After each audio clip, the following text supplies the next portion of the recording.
In September 2022, Burkina Faso faced yet another coup, a second one in just 8 months. A month later, on 6 October 2022, Captain Ibrahim Traoré was appointed the president of Burkina Faso. The young military captain has gone on to achieve tremendous popularity in Burkina Faso and the whole of Africa, especially for his people-centric leadership, no-nonsense approach, and tough diplomatic relations. In a short period of just 2 years, Captain Traoré has overseen a surge in food production, economic growth, infrastructure development, and mineral processing. This is a story of how great Burkina Faso is getting under Captain Ibrahim Traoré. On 30th September 2022, a group of military officers seized power and ousted the then interim president, Lieutenant Colonel Paul-Henri Sandaogo Damiba. They named Captain Ibrahim Traoré as the new president of the country to oversee the transition. President Damiba himself rose to the power through the same means, having benefited from a successful coup that ended President Kabore's tenure as the president of the West African country in January.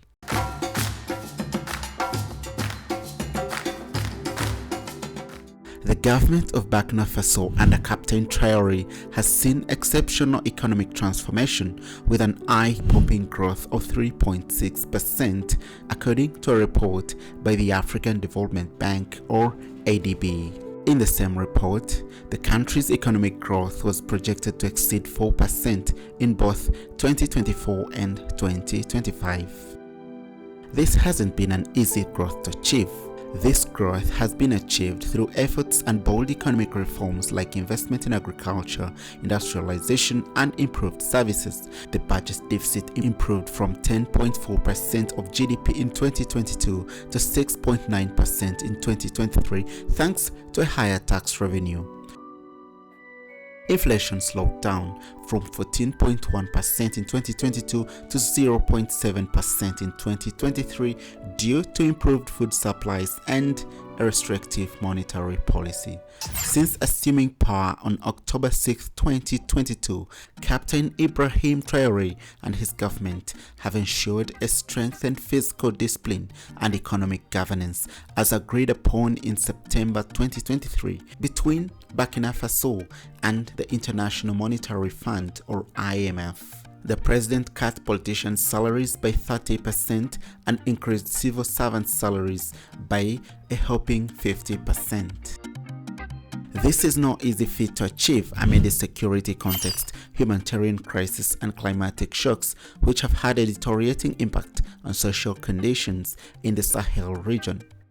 According to ECOWAS Bank for Banking and Development, the economy is projected to record significant growth in 2024 and 2025, ending at 5.3% and 5.5% respectively, supported by favorable economic prices, particularly gold.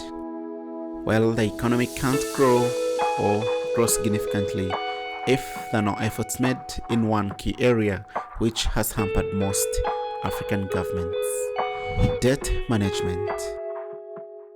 In another bold statement, President Traoré has ensured that public debt is put to good use instead of extravagant government spending common in many African states. In 2024, Burkina Faso saw successful negotiations with the IMF for an extended credit facility arrangement.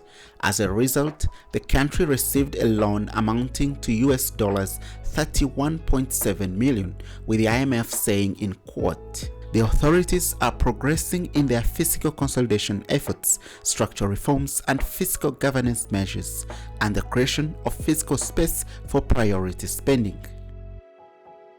Through these efforts, the government has been able to implement a number of projects that include tomato processing, gold processing, construction of a major international airport, road construction, security enhancement, among others. Well, the third one is core to the activities and the growth of the economy in Burkina Faso.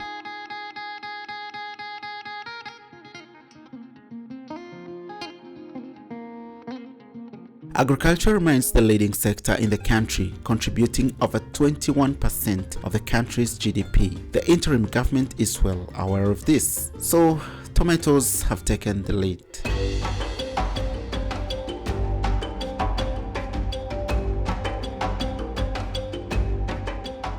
Burkina Faso has been spending a lot of money to import tomato paste from countries like the US and other outside countries.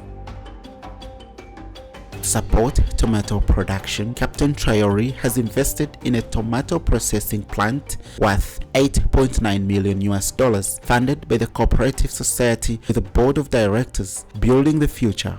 This plant has the capacity to process 5 tons of paste per hour. Mr. Aziz Nignan, chairman of SCOOP, shared that the facility aims to generate a turnover of $11.2 million within its first year of operation. The plant is set to begin marketing its products in January 2025. At the time of production, this channel couldn't verify this. A similar plant was launched shortly before in Bobo Dioulasso on 30th November 2024 with a processing capacity of 6 tons per hour.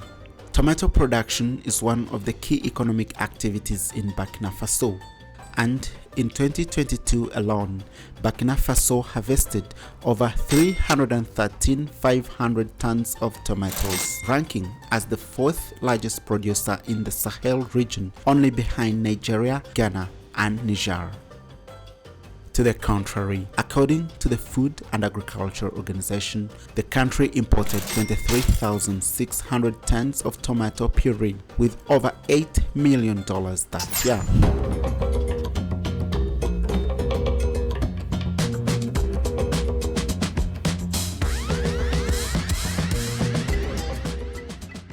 Together with the African Development Bank, or ADB, Burkina Faso launched Phase 2 of the Food and Nutrition Insecurity Resilience Program in the Sahel region, that is P2RS, and the Integrated Maize, Soybean, Poultry and Fish Chain Development and Resilience Building Project, PMSAR, in Ouagadougou on May 21st, 2024. Well, no economy progresses without infrastructure.